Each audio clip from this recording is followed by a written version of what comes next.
Shalom.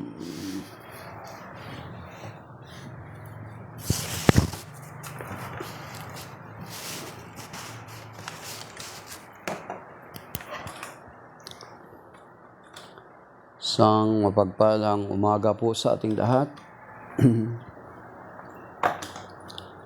So,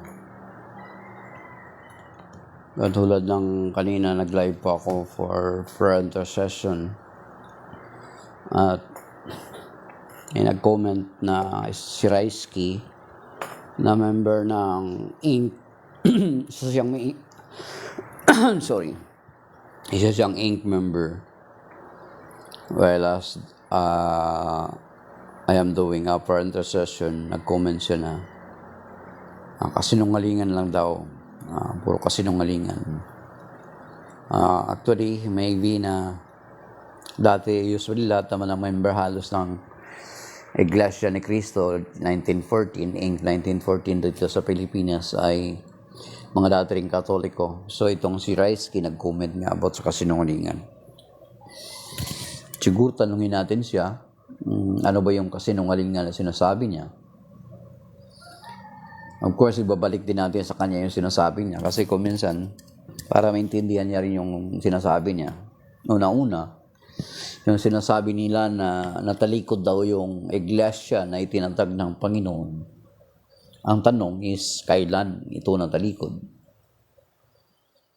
Di ba? So, yung claim nila na natalikod daw ang iglesia na itinatag ng Panginoon is hindi masuportahan ng any source, ng any credible source na literally nagsasabi na ang iglesia na itinatag ng Panginoon ay natalikod.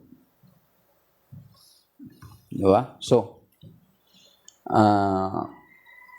ngayon, ano ngayon yung proof mo outside the Bible? Or even the Bible, meron ba, may nakasabi ba mismo sa loob ng Biblia na ang itinatag na iglesia ng Panginoon ay natalikod? Meron bang nakalagay doon? Wala, di ba? Kung babasahin natin yung Matthew chapter 16, verses 13 to 19, walang pasubali ang Panginoon doon. Wala siyang, kumbaga parang wala siyang, wala man lang open parenthesis and close parenthesis statement doon na sabi doon kasi sa sa Matthew chapter 16, sabi niya, sabi po rito, sa English natin babasahin. Babasahin natin sa English kasi ang sabi dito sa Matthew 16, kung may Bible po kayo, katulad nung sinasabi ko, ay part pa rin to ng Preaching in the Wilderness series ko. Okay. Hi, Kuya. Yes, correct, Kuya Colette, na sinabihan mo kanina. So, kailangan natin sagutin kasi kawawa naman. Kasi natural kapag hindi natin sasagutin, baka lalo siyang mapahamak dun sa sinasabi niya. So, una-una, titingnan natin kung ano ba talaga yung kasinungalingan. Totoo ba na natalikod yung iglesia na itinatag ng Panginoon? So, kung babasahin natin dito sa statement ng Panginoon nung itinatag niya ang kanyang simbahan through St. Peter as the rock, dito sa Matthew 16, wala tayong makikita na open and close parenthesis that says na matatalikod ito later on. Ayan, titignan natin Okay, so Matthew chapter 16 verse 13 to 18 or to 19. When Jesus went into the region of Caesarea Philippi, he asked his disciples, "Who do you say that the Son of Man is?" They replied, "Some say John the Baptist, others Elijah, still others Jeremiah or one of the prophets." He said to them, "But who do you say that I am?" Simon Peter said in reply, "You are the Messiah, the Son of the living God." Jesus said to him in reply, "Blessed are you, Simon, son of Jonah, for flesh and blood has not revealed this to you, but my heavenly Father." Sa verse 18, ito sabi, And so I say to you, you are Peter, And upon this rock I will build my church, and the gates of the netherworld shall not prevail against it. And the gates of the netherworld shall not prevail against it. Na kahit ang pintuan ng Hades o ng kamatayan ay hindi maaring makapananaig dito. And kung titingnan natin ang kasaysayan ng Christianity, ng simbahang Katoliko from the first century until today, ay hindi talaga nanaig ang kamatayan. Hindi talaga nanaig ang persecution. Hindi talaga nanaig ang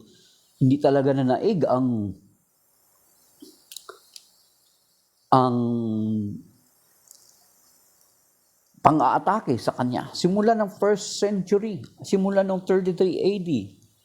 Di ba? Example na doon sa Saint Paul.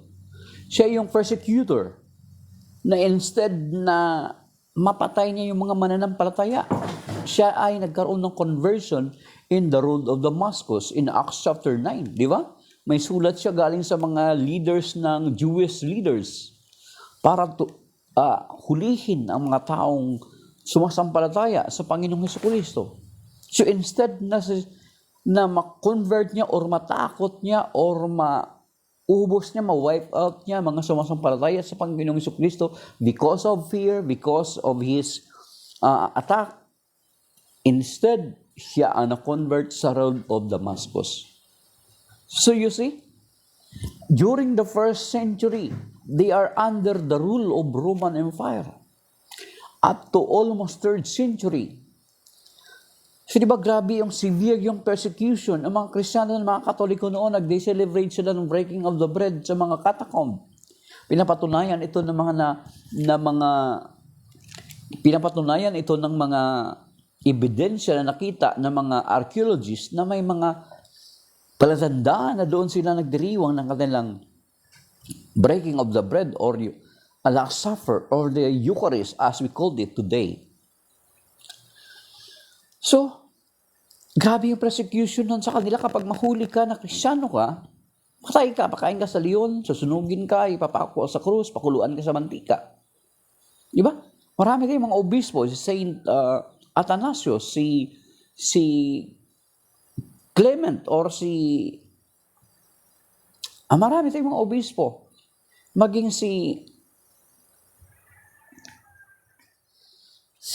sana nakalimutan ko. So, many of them, despite they are being persecuted, being hanged, or eaten by the lion, hindi nila sinusuko yung kanilang pananampalataya. Kaya nga nagtataka nga ito mga Romano, what kind of God they are serving, why hindi nila mag-give up, na despite of what is ginagawa sa kanila ng Roman Empire, hindi nila mabitaw-bitawan yung kanilang pananampalataya. Nagkakaroon ito ng curiosity sa mga Romano. And because of that curiosity, it leads them to investigation. Di ba? Nagkaroon ng conversion. So, instead na ang mga Kristiyano ang mamatay at mawala because of their persecution, ay ang Roman Empire ang nawala. And the church remained firm and established and continuously scattered around the world. Especially nung na-convert si Constantine because of dreams and visions that was shown to him, yung Enhoc Sinubensis.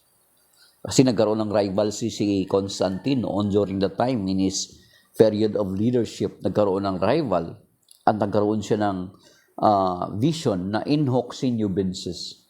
Sabi niya, by this sign you shall conquer, yung cross na nakipagita sa kanya. That is why kung titingnan mo yung mga sundalo niya, di ba, sa helmet, sa shield, sa flag, may mga cross. And truly indeed, nung nakipagdigma si Constantine sa kanyang katunggali or kanyang rival sa empire, nanalo siya. And because of that, it confirms na totoo yung vision sa kanya. Yun yung dahilan na inalaw niya na magalayang mapraktis ang pananampalataya sa imperyo. And because of that, lalong kumalat ang pananampalataya. You see? So, papaano mo masasabi? Dito sa Matthew 16, verse 18, sabi niya, I will give you the keys. And so I say to you, our feet are upon this rock, I will build my church, and the gates of the netherworld will not prevail against it. So, may mga kinote ako na example. Wala po ritong open and close parenthesis na sinabi. But later on, it will be apostatized because walang ganun. Walang ganun. Dapat sinabi ng Panginoon na ito'y matalikod. Walang ganun. Dapat may open and close parenthesis dito. Di ba? Wala. So, there is no chance na itong kapatid, ito sasabihin natin, hindi lang naman itong Mormons, ang unang nagpahayag nito, kinopya lang ng mga taga-Inc. 1914 dito sa Pilipinas. Kaya titingnan nyo ito whether you will deny it, pero may katotohanan kasi nang una, ang Mormons noong 1830, ito yung doktrina nila na apostasy ang simbahan. Kaya nga there is a need to restore. Kaya nga daw si Joseph Smith ang kinausap ng anghel para i-restore. Kaya nga ang Church of Jesus Christ of the Latter-day Saints, siya yung restorer. Try to imagine 1830. Then, in 1914, kinopya ni Mang Pelex. Di ba? Tingnan mo yung design ng simbahan. Almost the same. May tulis ang Mormons, 1830, nila kinlaim or maybe that period, beyond that period. Then, noong 1914, kinopya ni Mang Pelex itong doktrina na ito na talikod daw. At tingnan niyo yung design, di ba? May tulis din. Kreisky, baka andyan ka pa. So, kinopya ito, maging yung doktrina na talikod daw. Di ba? So, kung titingnan mo, since sinasabi ninyo na talikod, and there are among you are many claimants to be the restorer of the Church of the Lord Jesus Christ, because marami kayong claimants, who among you is the true claimants to be the real restorer of the church founded by Jesus Christ who were apostatized? Kung pagbibigyan natin na ipagpalagay natin or pagbibigyan natin na ito'y na-apostatize. Who among you na nagkiklaim na restorer at nagsasabi na natalikod ang simbahan na itinatag ng Panginoon, then kung pagbibigyan natin, since many of you are claiming, sino sa inyo ang totoo? Yung problema yun, pagdebatihan nyo muna yan. Pagdebatihan nyo muna, sino sa inyo totoo? Hindi ako totoo. Ako talaga totoong restorer. Kinangusap ako. Paano? Di ba, may patunay siya, si Joseph Smith. May claim siya kasi kaya nga nagkaroon sila ng Book of Mormons. Actually, meron ako ditong Book of Mormons. Hindi ko pa nabasa. Ay, meron ako dyan. Meron ako dito. Pero itong Inc. nag-claim din na natalikod daw ito. Through a revelation, hindi ko alam, o revelation o hallucination. Kasi sabi daw, nagkulong si Mang Felix ng 3 araw, 3 gabi sa kwarto. Paglabas niya, sugo na siya. Kaso lang, may mga dumating panghuli. Si Pastor Apollo, namuhay siya sa bundok ng Mount Kapalong, doon sa tinatawag niya yung Jerusalem, yan yung pinagtayuan niya ng New Jerusalem niya. Sa Mount Kapalong sa Davao, nagstay daw siya doon mga 5 years in a simple living. Saging, kamote, mga gulay-gulay, kamuting kahoy, balinghoy, at saka kamuting baging. Simple lang daw siya namuhay. After 5 years, ano nangyari? Mas mataas rangko niya. Appointed son na siya. Mas matindi ngayon, may bata, may bago. Appointed son of God si Kibuloy, di ba? May dumating bago. Bata ngayon, sa Facebook actually nakikita nyo. Ang title niya naman is Authorized Man of God. Wow. See? So, makikita natin na ang dami-dami na pong nag-claim. Since na marami kayong claimants na kayo yung sugo, at since hindi kayo nagkakaisa, dapat patunayan nyo from among your group, from among your ranks, who among you is telling the truth.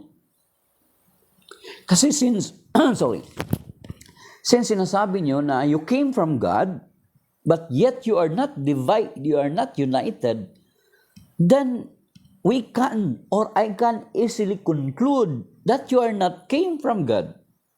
Kasi kung galing kayo sa Diyos, dapat nagkakaisa kayo ng pananampalataya, nagkakaisa kayo ng pangunawa. Sa salita ng Diyos, nagkakaisa kayo ng mensahe. But since you are not, isa lang mangyan patunay na hindi talaga kayo galing sa Diyos at hindi kayo sinugo ng Diyos kasi kung sinugo kayo ng Diyos, you're supposed to be united in your message. Sinugo nyo lang talaga sarili nyo. Di ba? So, yan yung totoong kasinungalingan. Hindi natalikod ang iglesia. Pag sinabi mo na natalikod ang iglesia na tinatag ng Panginoon, and you are subscribing to that, and you are one with that, then ikaw ay nagsisinungaling. Kasi dito, sa pagtatag pa lang ng Panginoon, ng kanyang iglesia, wala siyang sinabi. Uulitin ko lagi. Walang open and close parenthesis na nakasabi dito, but Peter, pagdating ng ganitong period of time, ito'y matatalikod. Walang ganun, mga kapatid. Kaya nga yung John 10:16 na kiniklaim ninyo is not favor sa inyo at hindi kayo yung tinutukoy doon. Sa John chapter 10 verse 16, basahin nyo mag-isa na walang impluensya ng ministro nyo. Then, ano ba ang kahulugan nito? Basahin natin sa John chapter 10 verse 16, mga kapatid. Ito yung kiniklaim ninyo na para sa inyo to, which is not. Hindi. Patunay ito dun, support pa rin ito ng Matthew chapter 16 verse 18. Sa John chapter 10 verse 16, sabi dito sa English, sabi niya, I have other sheep. Meron ako pang ibang mga tupa. Other sheep that do not belong to this fold. Sino ba yung kausap niyo, yung mga alagad niya, yung mga early Christians, yung mga Hudyo na mga sumampalataya? Ito sabi niya, that do not belong to this fold. Na wala pa doon sa kawan.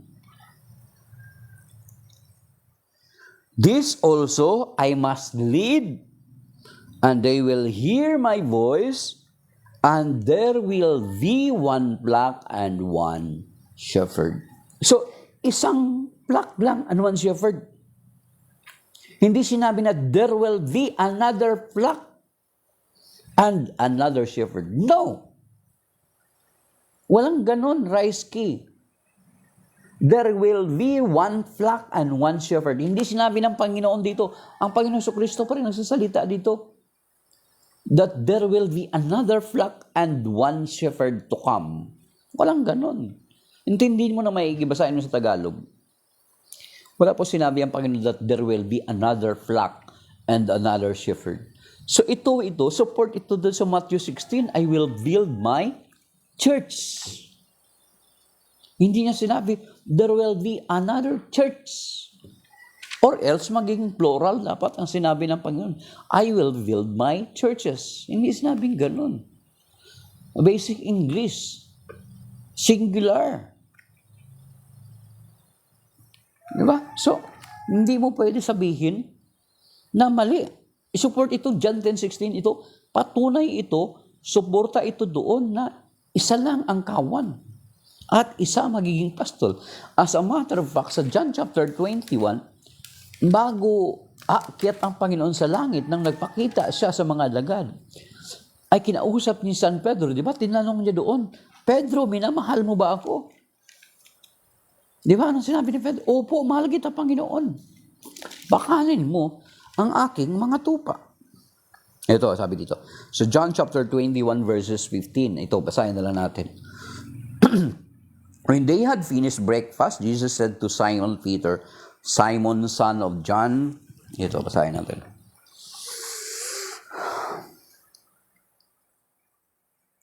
Do you love me more than this? He said to him, Yes, Lord, you know that I love you. He said to him, Feed my lambs. My lambs. Lambs or sheep. Di ba? So, naintindihan nyo na yung John 10:16? Okay. He then said to him a second time, Simon, son of John, do you love me? He said to him, Yes, Lord, you know that I love you. He said to him, Tend my sheep. I said to him the third time, Simon, son of John, do you love me? Peter was distressed that he had said to him a third time, Do you love me? And he said to him, Lord, you know everything. You know that I love you. Jesus said to him, Feed my sheep. So you see, this is after the resurrection of our Lord Jesus Christ. Kanino niya ipinagkatiwala yung mga tupa, ang kawan ng mga tupa, ang kawan ng ang mga tupa kay San Pedro. Si San Pedro yung visible head of the sheep here on earth kasi umakyat na ang Panginoong Jesucristo. Kasi kung babasahin natin doon sa John chapter 10, makikita natin doon na sinabi ng Panginoong Jesucristo, I am the good shepherd. Since He is a good shepherd, di ba? Hindi niya pwede iwanan ang kanyang kawan o ang kanyang mga tupa na walang mamumuno. That is why He designated Saint Peter to be the shepherd of the flock, of His flock here on earth. Hindi San Pedro may-ari ng kawan, si Jesus Christ.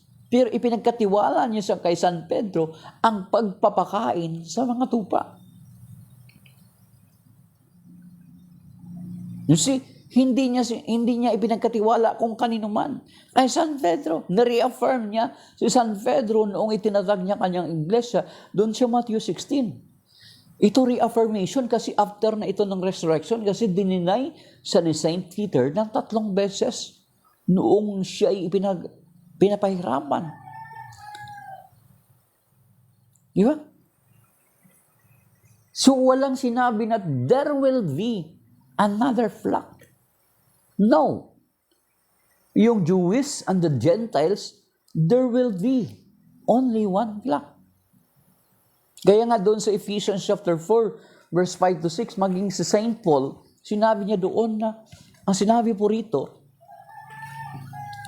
so Ephesians chapter 4, verse 6 to 4, 5, and 6, Ephesians, o Episo, sabi dito sa Tagalog,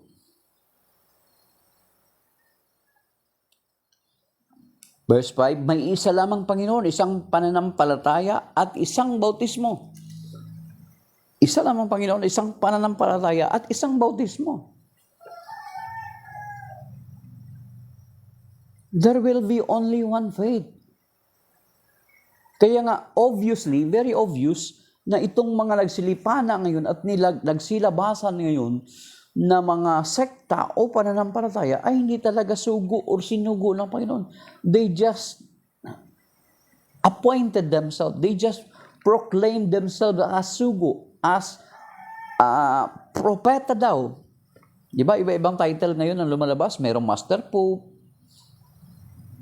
Grabe na ngayon. Grabe. Katuparan ng Matthew chapter 24 na pagdating ng araw, maraming lulutang at gagamit sa pangalan ng Panginoon. Yun yung kasinungalan, yung kanina, Raisin ba yun? Yun yung totoong kasinungalingan na sasabihin mo na natalikod ang iglesia ang tinatag ng Panginoon. That is a very, very big lie. Sinabi doon sa John chapter 8, verse 44, di ba? Kapag nagsisinungaling ka, is you're not of God, but of the devil. Yung biri mo, yung primary doctrine mo na natalikod ang simbahan ng Panginoon, hindi yun totoo. Sabi dito sa John chapter 8 verse 44, basahin niyo po sa Bible niyo, yung may Bible kayo dyan. Lagi ko sinasabi, do not just rely on Bible app, but buy your own Bible. At least Catholic Bible. Huwag yung Protestant Bible. Dito sa Tagalog, John chapter 8 verse 44. Ang diablo ang inyong ama, at kung ano ang gusto niya, iyon ang inyong ginagawa. Siya'y mamamatay tao na sa simula pa at kalaban ng katotohanan. At di matatagpuan sa kanyang katotohanan kahit kailan, kung siya'y nagsisinungaling, likas na ito sa kanya. Sapagkat siya'y sinungaling at ama ng kasinungalingan. So you see, kung nagsasubscribe ka sa sinasabi na natalikod ang iglesyang itinatag ng Panginoon, then you are under to it. John 8:44. I-claim mo na natalikod para ma-justify yung existence ng leader mo. Kaso lang may nauna sa inyo. Ngayon, papaano nyo ngayon i-deny yun?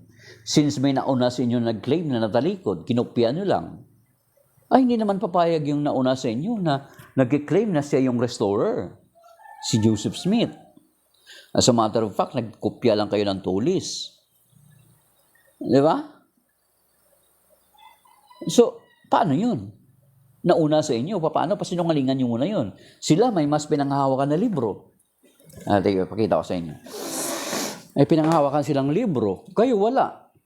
Iba-ibang version lang ng Biblia yung ginagamit nyo. Para ma-justify nyo yung doktrina nyo. Hindi kayo makastik sa isang version ng Bible. Sila nakapag-produce ng ganitong libro. Kayo, wala kayong libro kahit yung version. Isang version, ang Jehovah's Witnesses, nakapag-produce sila sa New World Translation nila. Nakapag-produce sila ng New World Translation. Ang Protestante, nakapag-produce sila ng King James. Ay kayo, nagre-rely lang kayo sa different version para matwist nyo yung truth, para sumang-ayon dun sa inyong doktrina. Ngayon, binabalik ko lang sa iyo yung sinasabi mo. Hindi ako yung unang nagsabi nun. Paano mo ngayon nasasabi yun? Paano mo ngayon justify? Di ba? So doon pa lang sa primary doctrine na natalikod ang iglesyang itinatag ng Panginoon ay hindi mo na mapatutunayan. Yung, di ba? Just recently, si Brother Hamskirey, Hamre Benya, nakipag-debate sa isang member nyo, hindi nga siya makapag-show up na mukha niya dinidefile niya, inatake niya yung pag-use ng mga references, encyclopedia, history books. Then later, nung i-justify niya yung existence ninyo, gumamit din siya ng mga history. History, history. Hindi history, parang history. Hindi history, kundi history. Hindi nakakatawa. Sabi nga doon sa parang post-analysis debate ni Hamskirey, sabi niya, a few moments later. Kasi inatake niya yung paggamit ng mga references. Then a few moments later, para ma-justify niya yung existence nila, ay gumamit siya ng history. Di ba nakakatawa yun? Pero may yung mga credible sources or katulad ng mga encyclopedia or any other sources para magpatibay outside since marami kayong nag-claim dun sa verse na yun or talata na yun, there must be an outside source to prove your existence. Of course, madali lang i-unkin yung verse dun sa Bible. Pero ang tanong, kayo ba yun? Paano mo siya mapapatunayan outside the Bible that it is referring to you? Halimbawa, doon sa Romans 16:16, yung kiniklaim nyo na Romans 16:16, kayo ba yung tinutukoy? Yung sinabi ba ni St. Paul sa Romans chapter 1, verse 7 and 8, kontra ba doon sa Romans 16:16? Di ba hindi? Ano ba sinasabi doon sa Romans chapter 1, verse 7 and 8? Ayun. Ay, hinihintay kita, Raisky. Raisky ba yun? Saan ka na? Pwede po bumalik. Romans 16:16, basahin na. Sa Romans chapter 1, verse 7. Ang Romans 16:16 is kontra ba or hindi ba sila magkaugnay sa Romans chapter 1, verse 7 and 8? Yan. Let us reconcile this, ha? Hindi natin pwede pa kontrahin to. Ibang tinutukoy sa Romans 1:7 and 8, ibang tinutukoy sa Romans 16:16. Sino ba nagsulat ng Romans, ng letter to the Romans, epistles to the Romans? Kanino ba isusulat? Di ba kay Saint Paul? Si Saint Paul ba, hindi niya alam kung ano yung pinagsusulat niya? Okay. So, basahin natin sa Romans chapter 1, verse 7 and 8. Then later, basahin natin yung Romans 16:16. Yan. Ito sabi dito sa Romans chapter 1, verse